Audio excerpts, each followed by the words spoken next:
get some analysis now. Raoul Wootliff, a political correspondent for the Times of Israel. He joins us now from Modi'in, Israel.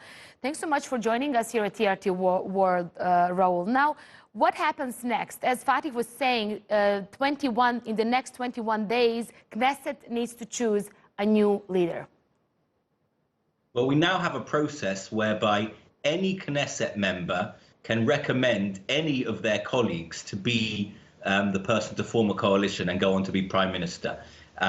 Any candidate that wants to has to collect the signatures of a majority of the parliament in Israel, and that would be 61 signatures from the 120-seat Knesset. And if they do so, then they will be tasked by the president with forming a coalition. They will have another 2 weeks after that. Now, we have 21 days to do it, but it seems very unlikely that there would be any candidate that would be able to gather the support of 61 MKs, particularly after we've seen a period now where neither of the two main candidates were able to do so. And we also have Benjamin Netanyahu facing those corruption charges. How will that affect all this?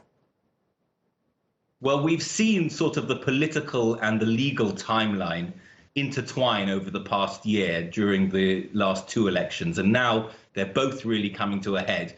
We could have an announcement from the Attorney General on the indictments against Netanyahu as early as today, and the hope from some is that an indictment would push certain Knesset members to leave Netanyahu and back another candidate, saying that we can't have a situation where the Prime Minister sits under indictment.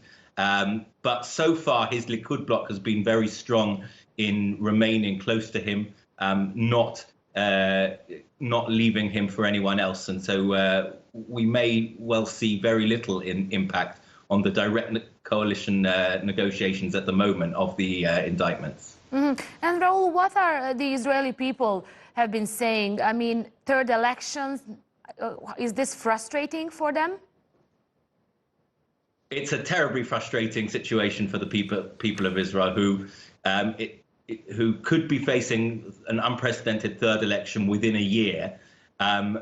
It's very difficult for parties to reach out to voters to campaign on issues when all they have is the same campaigns as previously, no record over the past year of legislation, and at the same time there's an effectual freeze of many realms of Israeli government. The Knesset cannot oversee the work of the government as it should, and there's generally a wide sense of frustration in the political system, and that's translated into a lack of trust in the systems, the institutions, and the politicians themselves.